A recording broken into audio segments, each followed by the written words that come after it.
Hello friends, आज मैं फिर आपके सामने उपस्थित हुआ हूँ केमिस्ट्री का जो फर्स्ट चैप्टर जो मैंने कल कराया था उसका सेकंड पार्ट लेके। आज हम पढ़ने जा रहे हैं बैलेंस केमिकल इक्वेशन और केमिकल इक्वेशन को कैसे कैसे बैलेंस किया जा सकता है, स्टेटमेंट प्रॉब्लम को कैसे बैलेंस किया जा सकता है, उसके बारे में हम स्टडी करने जा रहे हैं। सबसे पहले हमें पता होना चाहिए बैलेंस केमिकल इक्वेशन क्या होती है और केमिकल इक्वेशन को बैलेंस क्यों किया जाता है। तो सबसे पहले मैं बताता हूँ, balance chemical equations are those equations in which amount of reactant is equal to amount of product. इसका मतलब ये है, बैलेंस केमिकल इक्वेशन वो इक्वेशन होती है जिसमें अमाउंट ऑफ रिएक्टेंट बराबर होता है अमाउंट ऑफ प्रोडक्ट। तो मैं इसको देखने का तरीका बताता हूँ, कैसे देखा जाता है, कितना रिएक्टेंट है कितना प्रोडक्ट है। तो सिंपल सी बात है, यहाँ पे रिएक्टेंट साइड देखेंगे जो एरो के लेफ्ट हैंड साइड है।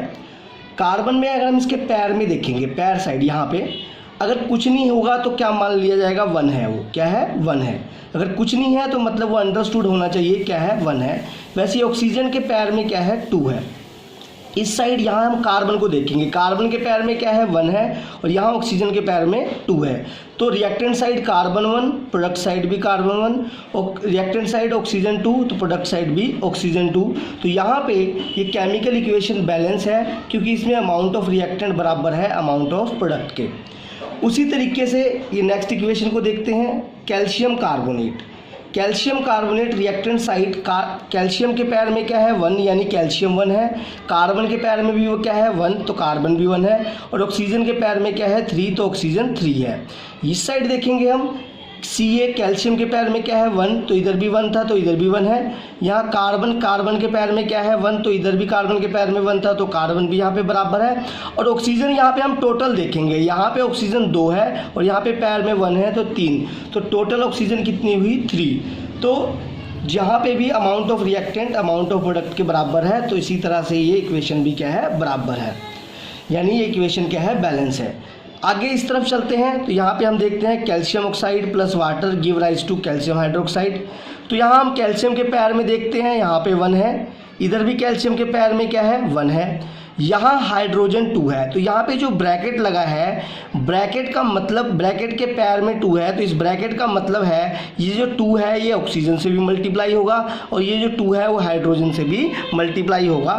तो यहाँ पे हाइड्रोजन 2 है तो यहाँ पे हाइड्रोजन H के पैर में यहाँ पे 1 है, ये 2 से मल्टीप्लाई होगा तो 2 1 जा 2 तो हाइड्रोजन भी क्या हो गया यहाँ पे 2। उसी तरीके से यहाँ पे ऑक्सीजन देखेंगे, यहाँ पे ऑक्सीजन यहाँ पे पैर में 1 है, यहाँ पे पैर में 1 है। एक ऑक्सीजन और एक ऑक्सीजन कितनी होगी, 2 ऑक्सीजन और इधर भी ये जो 2 है ऑक्सीजन से मल्टीप्लाई होगा, जहाँ की ऑक्सीजन के पैर में क्या है, 1 है तो 2 1 जा 2 तो ऑक्सीजन भी क्या होगी, 2। तो balance chemical equations are those equations in which amount of reactant is equal to amount of product. अब हम बात करते हैं कि केमिकल इक्वेशन को बैलेंस कैसे किया जाता है और केमिकल इक्वेशन को बैलेंस करने की ज़रूरत क्यों पड़ती है। सबसे पहले मेरी बात समझिएगा, केमिकल इक्वेशन को बैलेंस करने की ज़रूरत इसलिए पड़ती है क्योंकि जो मास होता है, mass can neither be created nor can destroy, it can only conserve. जैसा कि आपको पता ही law of conservation of mass के हिसाब से। तो यहाँ पे देखिए, यहाँ पे जितना कार्बन का मास होगा उतना ही प्रोडक्ट साइड भी कार्बन का मास होगा, जितना रिएक्टेंट साइड ऑक्सीजन का मास होगा उतना ही प्रोडक्ट साइड भी ऑक्सीजन का मास होगा। तो लॉ ऑफ कंजर्वेशन ऑफ मास की वजह से ही हम केमिकल इक्वेशन को क्या करते हैं, बैलेंस, क्योंकि मास को ना तो बढ़ाया जा सकता है ना ही घटाया जा सकता है, ये कंजर्व रहता है। कंजर्व करने का मतलब क्या है कि एक फॉर्म से दूसरी फॉर्म में चेंज हो सकता है। कैसे, जैसे यहाँ पे कार्बन क्या है, सॉलिड है, यहाँ पे कार्बन डाइऑक्साइड क्या बन गया, गैस। तो इस चीज़ को हम ध्यान में रखेंगे। अब मैं आपको बैलेंस करने के रूल बता रहा हूँ, कैसे बैलेंस किया जाता है, किस तरीके से बैलेंस किया जाता है। पहले हम सिंपल इक्वेशन को बैलेंस करना सिखाएंगे, उसके बाद हम स्टेटमेंट वाली प्रॉब्लम को बैलेंस करना सिखाएंगे, वो भी बहुत आसान तरीके से। देखिए जी, सबसे पहले आपको बैलेंस करने के लिए सबसे पहले क्या है, मान लीजिए आपके पास ये इक्वेशन दी हुई है, hydrogen plus oxygen give rise to water. तो अब सबसे पहले हमने क्या देखना है, हमने रिएक्टेंट और प्रोडक्ट में जो एलिमेंट्स हैं उनको एटॉमिक फॉर्म में लेना है, सिंगल फॉर्म में लेना है, मॉलिक्यूल के फॉर्म में नहीं लेना। जैसे रिएक्टेंट जो है यहाँ पे कितना है, रिएक्टेंट एक हाइड्रोजन है, यहाँ पे बेसिक पैर में 2 है, लेकिन हमने इसको एटॉमिक फॉर्म में लेना है, तो हाइड्रोजन H लेंगे, ऑक्सीजन O लेंगे, इस साइड भी जो चीज़ इधर लेंगे वही चीज़ इधर लिखेंगे, यहाँ हाइड्रोजन H लेंगे और ऑक्सीजन भी क्या लेंगे, O लेंगे। अब देखेंगे कि कौन सा कितना है, कितनी क्वांटिटी में है। पहले रिएक्टेंट साइड देखते हैं। हाइड्रोजन के पैर में है 2, तो यानी हाइड्रोजन 2 हुए, तो हाइड्रोजन यहाँ पे कितने हुए, 2। ऑक्सीजन के पैर में क्या है 2, तो ऑक्सीजन भी 2 हुए, तो ऑक्सीजन यहाँ पे लिख दिया हमने 2। अब राइट साइड देखेंगे, हाइड्रोजन कितना है बच्चे, पैर में 2 है, तो हाइड्रोजन 2 है। ऑक्सीजन के पैर में क्या है 1, तो ऑक्सीजन क्या है 1। अब हम यहाँ पे ध्यान देते हैं बच्चे, इनमें से हाइड्रोजन इधर 2 है, इधर 2 है, तो हाइड्रोजन यहाँ पे हमें बैलेंस लग रहा है। हमें उस चीज़ को बैलेंस करना है जो अनबैलेंस है, यानी कि ऑक्सीजन यहाँ पे 2 है और यहाँ पे ऑक्सीजन क्या है 1 है, तो ऑक्सीजन कम किस साइड है, प्रोडक्ट साइड। तो जब भी हमें किसी चीज़ को बैलेंस करना है तो किसी नंबर से मल्टीप्लाई करके बैलेंस करना है, हमें प्लस माइनस नहीं करना है, सिर्फ क्या करना है, मल्टीप्लाई। और जो नंबर हम मल्टीप्लाई करेंगे वो प्रोडक्ट साइड हुआ तो प्रोडक्ट साइड मल्टीप्लाई करेंगे, अगर रिएक्टेंट साइड चाहिए होगा तो रिएक्टेंट साइड मल्टीप्लाई करेंगे। और जो नंबर हम मल्टीप्लाई करके लगाएंगे वो हमेशा जो पूरा कंपाउंड होगा उसके आगे लगेगा, ना तो वो नंबर हम पैर में लगा सकते हैं, ना ही वो नंबर हम बीच में लगा सकते हैं। तो जैसे कि मान लीजिए अब ऑक्सीजन 1 है, ऑक्सीजन को किससे मल्टीप्लाई कर दे, 2 बन जाए, तो हमें पता है ऑक्सीजन को किससे मल्टीप्लाई कर दें, 2 से। तो 2 से मल्टीप्लाई करा तो हमने किस साइड मल्टीप्लाई किया, प्रोडक्ट साइड। अभी 2 से मल्टीप्लाई किया प्रोडक्ट साइड, तो मैंने जैसे समझाया, ना तो हम पैर में मल्टीप्लाई कर सकते हैं, ना ही हम बीच में मल्टीप्लाई कर सकते हैं। मल्टीप्लाई कहाँ करेंगे, कंपाउंड के सबसे आगे। तो जब हम कंपाउंड के सबसे आगे मल्टीप्लाई करेंगे 2 से, तो यहाँ पे 2 से मल्टीप्लाई किया तो ये जो नंबर होगा इससे भी मल्टीप्लाई हो जाएगा और इससे भी मल्टीप्लाई हो जाएगा, तो इससे हाइड्रोजन की कंसंट्रेशन भी चेंज हो जाएगी और ऑक्सीजन की भी कंसंट्रेशन चेंज हो जाएगी। तो अब हमने मल्टीप्लाई किस साइड किया है, प्रोडक्ट साइड। तो यहाँ पे हम प्रोडक्ट को ही देखेंगे, रिएक्टेंट साइड हमने कोई छेड़छाड़ नहीं किया, तो रिएक्टेंट वैसा ही रहेगा जैसा है। अब हम दोबारा देखते हैं, हाइड्रोजन जो ये नंबर है ये मल्टीप्लाई होगा इस पैर वाले नंबर से, तो 2 2 जा 4, तो हाइड्रोजन अब यहाँ पे हमारे पास 2 की जगह क्या हो गया बच्चे, 2 की जगह यहाँ पे आ गया हमारे पास 2 2 जा 4, तो हाइड्रोजन हो गया है हमारे पास यहाँ पे अब 4 हो गया हाइड्रोजन। अब ऑक्सीजन यहाँ पे क्या है, पैर में 1 है, तो 2 1 जा 2, तो ऑक्सीजन क्या है अपने पास 2 हो गया है। अब यहाँ पे दोबारा देखेंगे, अब हमारे पास क्या पूरी इक्वेशन बैलेंस है, तो हम दोबारा देखते हैं। हाइड्रोजन यहाँ पे 2 है, यहाँ पे हाइड्रोजन कितना है 4, यहाँ पे ऑक्सीजन 2 है, तो यहाँ पे ऑक्सीजन कितना है 2। तो इस तरीके से हमने देख लिया कि ऑक्सीजन तो बैलेंस हो गया है लेकिन हाइड्रोजन बैलेंस नहीं है। तो अब हाइड्रोजन कहाँ कम है, रिएक्टेंट साइड है, तो अब 2 को हमने क्या कहा, किससे मल्टीप्लाई करेगी, 4 आ जाए, तो 2 से मल्टीप्लाई करेंगे, तो कहाँ करेंगे, left hand side. Reactant side तो हम बैलेंस क्या कर रहे हैं, हाइड्रोजन को, तो ये जो नंबर हमने जो 2 लगाया वो कहाँ लगाएंगे, हाइड्रोजन के आगे, ना कि ऑक्सीजन के आगे, क्योंकि हम बैलेंस क्या कर रहे हैं, हाइड्रोजन। तो यहाँ पे हमने नंबर लगाया। अब हम दोबारा चेक कर लेंगे, रिएक्टेंट में ये देखिएगा, हाइड्रोजन कितने हो गए, 2 2 जा 4, हाइड्रोजन कितने हो गए 4, ऑक्सीजन कितने हैं 2, ऑक्सीजन 2, यहाँ पे हाइड्रोजन कितने हो गए 4, यहाँ पे ऑक्सीजन कितने हैं 2, तो यानी ये केमिकल इक्वेशन क्या होगी, बैलेंस। तो इस तरीके से केमिकल इक्वेशन को बैलेंस किया जाता है। एक और मान लीजिए, एक और एग्जाम्पल हम ले लेते हैं केमिकल इक्वेशन को बैलेंस करने के लिए। आयरन ऑक्साइड प्लस कार्बन, यहाँ पे आयरन प्लस कार्बन डाइऑक्साइड। अब यहाँ पे वही रिएक्टेंट साइड आयरन है, मैंने बोला एटॉमिक फॉर्म में लेना है, iron Fe, oxygen O, carbon C। इधर आयरन Fe, ऑक्सीजन O और कार्बन C। अब देखेंगे आयरन कितना है अपने पास, यहाँ पैर में देखेंगे 2, कार्बन अपने पास कितना है, यहाँ पे क्या हो गया 3, सॉरी ऑक्सीजन कितना है हमारे पास यहाँ पे 3, और कार्बन कितना है यहाँ पे आगे देखिए 3 1 जा 3, तो यहाँ पे कार्बन भी है कितना हमारे पास 3। उसी तरीके से आयरन इस साइड कितना है बच्चे, पैर में कुछ नहीं है तो 1 है। इसी तरीके से ऑक्सीजन यहाँ पे पैर में क्या है 2 है, और इसी तरीके से कार्बन यहाँ पे पैर में क्या है 1 है। अब आपकी मर्जी है, देखिए हम उसको ही बैलेंस कर सकते हैं। सबसे पहले अनबैलेंस देखते हैं क्या क्या है। एक आयरन अनबैलेंस है, यहाँ पे 2 है, यहाँ पे 1 है, यहाँ पे ऑक्सीजन भी अनबैलेंस है और यहाँ पे कार्बन भी क्या है, दोनों साइड अनबैलेंस है। तो अब हम सबसे पहले उस चीज़ को आसान बैलेंस करेंगे जो आसानी से बैलेंस हो जाए। अब देखिए मान लीजिए ऑक्सीजन यहाँ पे 3 है, यहाँ पे ऑक्सीजन 2 है। अब हम किस नंबर से मल्टीप्लाई करें कि ऑक्सीजन 3 बन जाए? हमें नंबर फ्रैक्शन में नहीं लेना है, नंबर हमने होल नंबर लेना है। तो ऐसा कोई नंबर नहीं, ऐसा कोई होल नंबर नहीं है जिससे हम मल्टीप्लाई करके इसको क्या बना दे, 3 बना दे। तो ये आसानी से बैलेंस नहीं हो रहा है। तो मान लीजिए हम कार्बन की तरफ आते हैं। तो कार्बन क्या कितने हैं? 3। यहाँ पे क्या है? 1। अब हम 1 को किससे मल्टीप्लाई करें 3 बन जाए? तो हम यहाँ पे 3 से मल्टीप्लाई कर सकते हैं। तो यहाँ पे 3 से मल्टीप्लाई किया तो किस साइड किया? प्रोडक्ट साइड किया। पी में यहाँ पर प्रोडक्ट को रिप्रेजेंट कर रहा है, प्रोडक्ट साइड किया। तो प्रोडक्ट साइड हम कहाँ करेंगे? सबसे आगे। कार्बन जहाँ पे है तो कार्बन के यहाँ सबसे आगे करा। अब सबसे आगे करा तो ये वाला जो 3 है ये ऑक्सीजन से भी मल्टीप्लाई होगा, बिल्कुल मल्टीप्लाई होगा ही। अब देखते हैं यहाँ पे दोबारा देखते हैं। अब हमने सिर्फ छेड़छाड़ कहाँ की है? प्रोडक्ट साइड की है। तो हम प्रोडक्ट को देखते हैं। अब यहाँ पे क्या हुआ है? आयरन 1 है तो 1 है।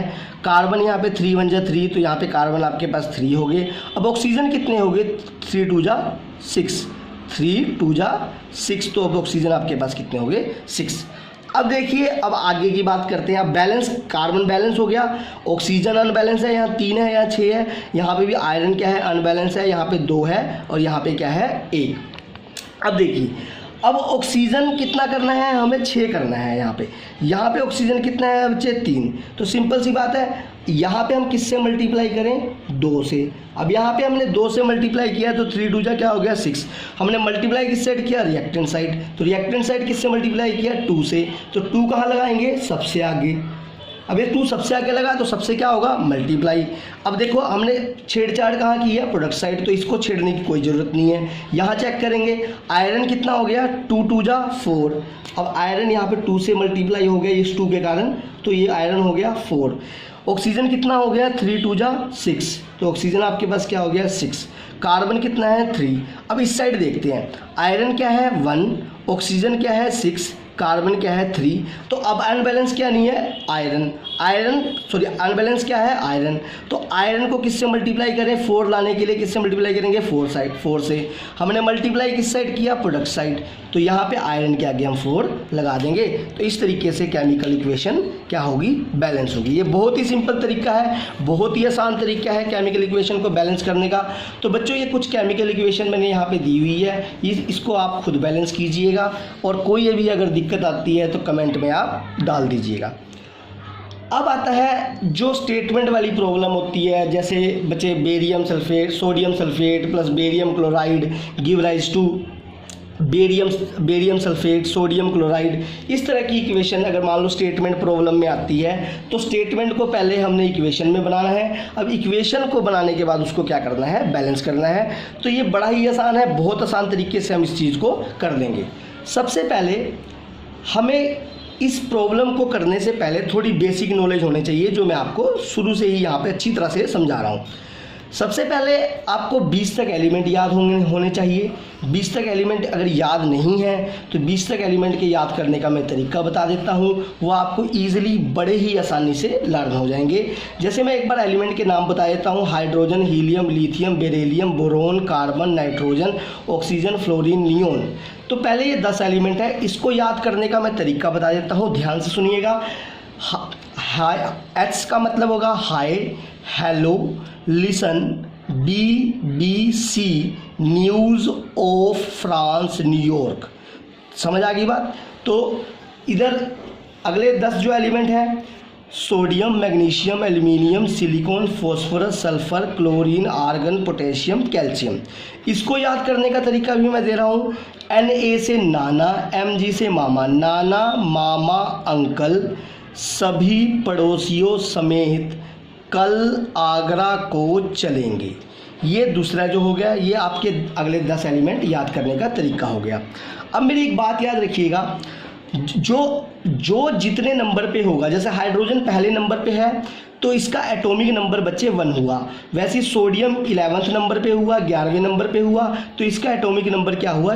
11। एटॉमिक नंबर जो है वो बराबर होता है नंबर ऑफ प्रोटॉन के, और जो नंबर ऑफ प्रोटॉन है वो बराबर होते हैं नंबर ऑफ इलेक्ट्रॉन के।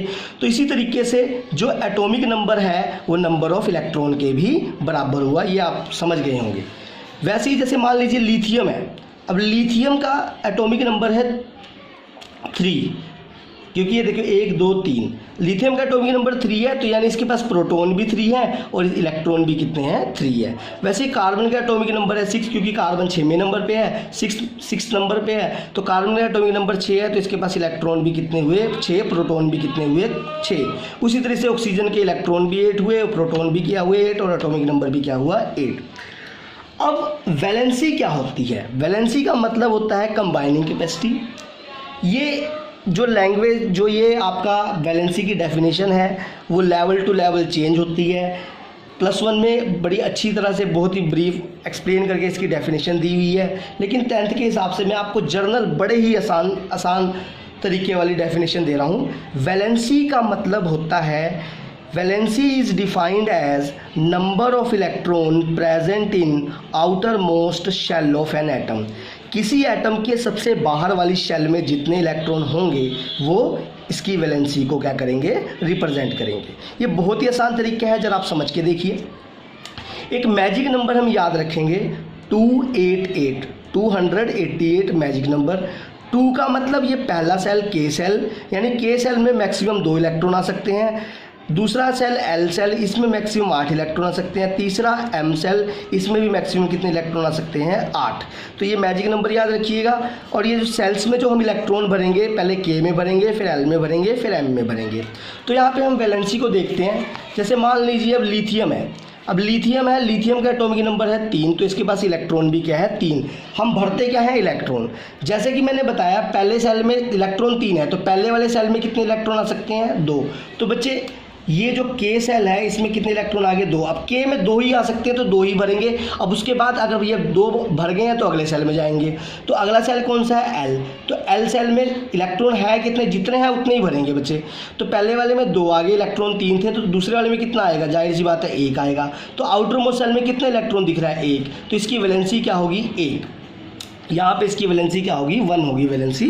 और यहाँ पे जो चार्ज होता है मेटल के लिए होता है प्लस, और नॉन मेटल के लिए क्या होता है, माइनस। तो इसलिए लिथियम क्या है, मेटल है। अब मेटल नॉन मेटल क्या है, जब हम ये चैप्टर आगे 3rd चैप्टर क्लास 10th का कराएंगे तो उसमें पता लग जाएगा बहुत अच्छी तरीके से।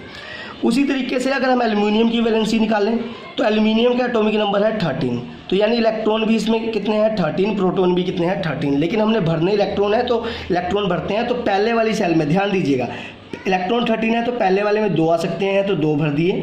दूसरे वाले में कितने आ सकते हैं, 8। तो 1 2 3 4 5 6 7 8, तो 8 और 2 कितने हो गए, 10 इलेक्ट्रॉन हो गए। तो रह कितने गए, 3 रिमेनिंग रह गए। तो अगली सेल में, अब दूसरे वाले में 8 ही आ सकते हैं, तो 8 ही भरेंगे। तो बाकी जो इलेक्ट्रॉन चले जाएंगे लास्ट सेल में, यानी एम सेल में। तो एम सेल में इलेक्ट्रॉन कितने रह गए, 3। तो आउटर मोस्ट सेल जो है वो एम सेल है, उसमें इलेक्ट्रॉन कितने हैं, 3। तो वैलेंसी भी क्या होगी, 3। हालांकि एल्युमिनियम भी मेटल है, तो इसके लिए चार्ज क्या लगा है, प्लस।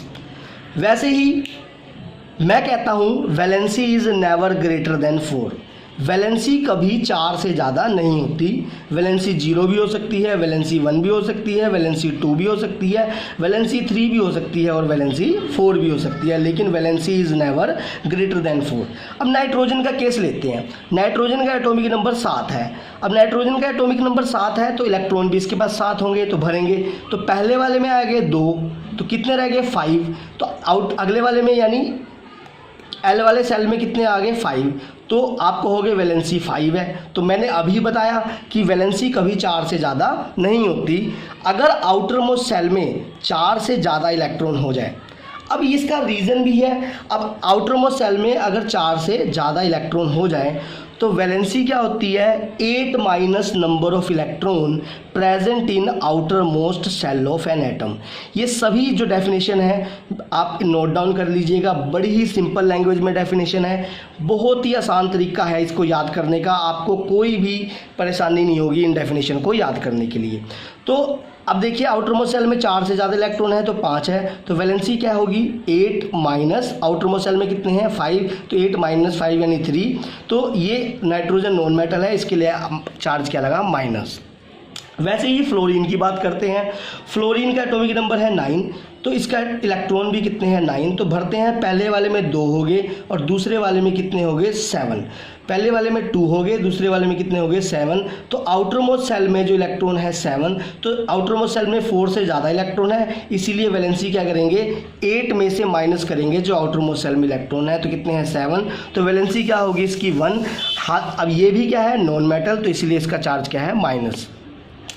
अब मैं आपको बताता हूँ फार्मूला ऑफ द कंपाउंड बनाना। जैसे मान लीजिए अब हमें दिक्कत कहाँ आती है स्टेटमेंट प्रॉब्लम में, हमें दे दिया sodium hydroxide, sodium chloride, calcium chloride, magnesium hydroxide, ये सब वगैरह दे दिया है, तो उसको हमने पढ़ तो लिया है अब, लेकिन हमारे को दिक्कत कहाँ हो जाती है उसका फार्मूला बनाने में। हम मैग्नीशियम हाइड्रोक्साइड को क्या लिखें, कैल्शियम क्लोराइड को क्या लिखें, सोडियम ऑक्साइड को क्या लिखें, तो वो हम एक एक चीज़ करके यहाँ पर आप दिखाते हैं। देखिए कैल्शियम क्लोराइड, जब भैया जैसे नाम दे दिया कैल्शियम क्लोराइड, तो इसका फार्मूला क्या बनेगा, बिल्कुल बड़ा ही आसान है। ये वैलेंसी वाला हमने कर लिया है। इसी तरीके से आप 20 तक एलिमेंट की वैलेंसी निकाल लीजिएगा और आपको बिल्कुल बहुत आसानी होगी किसी भी चीज़ को, किसी भी कंपाउंड के फार्मूले को बनाने के लिए। जैसे बच्चे कैल्शियम क्लोराइड, तो कैल्शियम का सिंबल होता है Ca, क्लोराइड बना है क्लोरीन से, तो इसका सिंबल हो गया बच्चे क्लोरीन का लिखना है, क्लोराइड का कोई क्लोराइड बना है क्लोरीन से, तो Cl। जो कैल्शियम की वैलेंसी है वो है 2, वो निकाल लीजिएगा जैसे मैंने आपको तरीका बताया है। वैसे क्लोरीन की वैलेंसी क्या है 1। अब क्या होगा, इसको क्रॉस मल्टीप्लाई करना है, मतलब ये वाला नंबर इसके पैर में, ये वाला नंबर इसके पैर में मल्टीप्लाई होगा और ये वाला नंबर इसके पैर में जाके मल्टीप्लाई होगा, पैर में, याद रखिएगा।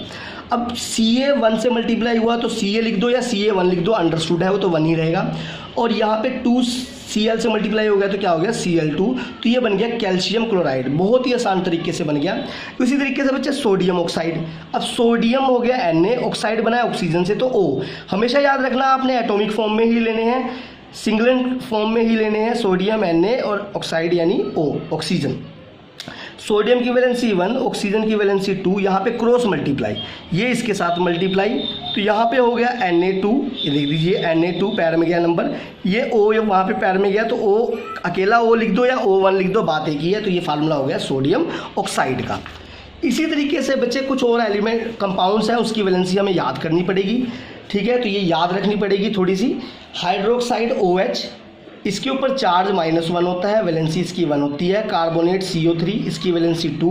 Nitrate NO3, valency 1। Sulphate SO4, valency 2। Phosphate PO4, valency 3। वैसे ही hydrogen carbonate HCO3, valency 1। Zinc की वैलेंसी 2। कॉपर जो है बच्चे, कॉपर के 2 पार्ट आ जाते हैं। अगर सिंपल कॉपर दिया हुआ है तो वैलेंसी 2 होगी। अगर कॉपर रोमन वर्ड में दिया हुआ है, कॉपर के ब्रैकेट में रोमन में लिखा है 1 तो वैलेंसी 1, कॉपर के ब्रैकेट में रोमन में लिखा है 2 तो वैलेंसी 2 लेके चलेंगे। वैसे ही अगर कॉपर 2 पार्ट में डिवाइड होता है, क्यूप्रस और क्यूप्रिक। अब इसको समझने के लिए लास्ट के 3 वर्ड देखिएगा, लास्ट के 3 वर्ड, बिल्कुल लास्ट के 3 वर्ड में पहला वर्ड O और यहाँ पे R। अब O अल्फ़ाबेट में O पहले आता है या R, तो O पहले आता है, तो इसकी वैलेंसी क्या होगी 1। R इसके बाद में आया तो इसकी वैलेंसी 1 इससे ज़्यादा हो जाएगी, जैसे क्यूप्रस की 1, क्यूप्रिक की 2। वैसे यहाँ पे आयरन होगा तो जनरली वैलेंसी 2 होगी। अगर उसके रोमन ब्रैकेट में रोमन वर्ड में 2 लिखा होगा तो वैलेंसी 2, 3 लिखा होगा तो वैलेंसी 3। और वही अगर लिखा होगा फेरस, ये देखो OUS, लास्ट के 3 वर्ड OUS, इधर लास्ट के 3 अल्फ़ाबेट RIC, तो यहाँ पे O पहले आएगा या R, तो O पहले आएगा तो इसकी वैलेंसी 2, तो O के बाद R बाद में आएगा तो इससे 1 ज़्यादा वैलेंसी यानी 3। वैसे ही बेरियम जो है उसका सिंबल Ba, वैलेंसी 2। आयोडीन का सिंबल I, वैलेंसी 1। ब्रोमीन का सिंबल Br, वैलेंसी 1। वैसे सिल्वर का सिंबल सिल्वर का सिंबल Ag और वैलेंसी 1। इसी तरीके से अब हम फार्मूला बनाते हैं, बड़ा ही आसान है। सोडियम हाइड्रोक्साइड बड़ा आसान है, सोडियम हो गया Na, हाइड्रोक्साइड को रिप्रेजेंट जैसे मैंने पीछे दिखाया है, हाइड्रोक्साइड को रिप्रेजेंट करते हैं OH से, तो OH ही लिखेंगे। तो सोडियम की वैलेंसी 1, हाइड्रोक्साइड की वैलेंसी 1, तो ये इससे क्रॉस मल्टीप्लाई, ये इसके साथ मल्टीप्लाई, तो ये 1 होगा तो Na, ये भी 1 होगा तो OH। अगर ये अब आगे देखते हैं बच्चे, कैल्शियम हाइड्रोक्साइड, कैल्शियम हाइड्रोक्साइड, तो कैल्शियम हो गया, इसकी वैलेंसी 2 है, कैल्शियम का सिंबल हो गया Ca, वैलेंसी 2। हाइड्रोक्साइड का सिंबल हो गया OH, वैलेंसी 1। वही क्रॉस मल्टीप्लाई, अब ये 1 से मल्टीप्लाई होगा तो Ca रह गया अकेला। अब ये 2 है, ये 2 से मल्टीप्लाई होगा, O से भी और H से भी, तो इन 2 से मल्टीप्लाई करने के लिए हमेशा अगर 2 आ जाए एलिमेंट या 2 से ज़्यादा एलिमेंट आ जाए तो उसको मल्टीप्लाई करने के लिए हम क्या लगा देते हैं, ब्रैकेट। तो यहाँ पे हमने ब्रैकेट लगाई तो इसके पैर में 2 लग गया, ये वाला 2, यानी 2 ऑक्सीजन से मल्टीप्लाई भी हो रहा है और हाइड्रोजन से भी, इसका मतलब ऑक्सीजन भी 2 है, हाइड्रोजन भी क्या है, 2 है। वैसे ही सोडियम सल्फेट, सोडियम हो गया आपके पास Na, सल्फेट हो गया SO4। तो Na का सिंबल क्या है, Na की वैलेंसी क्या है, Na का सिंबल सोडियम का सिंबल है Na, सोडियम की वैलेंसी क्या है 1, सल्फेट जो है उसका सिंबल SO4, इसकी वैलेंसी क्या है 2। वही क्रॉस मल्टीप्लाई, ये पैर में गया तो Na क्या हो गया 2, ये पैर में 1 गया तो 1 रहेगा, तो ब्रैकेट लगाने की कोई ज़रूरत नहीं है, वो सिंपली क्या रहेगा SO4। तो ये बन गया सोडियम सल्फेट का फार्मूला। वैसे ही लास्ट है मैग्नीशियम हाइड्रोजन कार्बोनेट। तो मैग्नीशियम हो गया बच्चे Mg, हाइड्रोजन कार्बोनेट हो गया HCO3, जैसे मैंने भी आपको पीछे बताया था।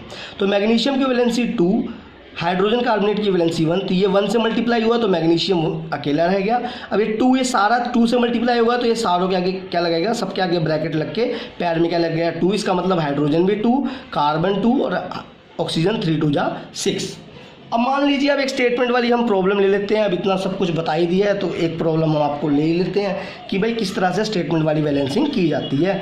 जैसे मान लीजिए बेरियम क्लोराइड सोल्यूशन है वाटर के अंदर, सोडियम सल्फेट के साथ ये रिएक्ट कर रहा है तो बना रहा है बेरियम सल्फेट और सोडियम क्लोराइड।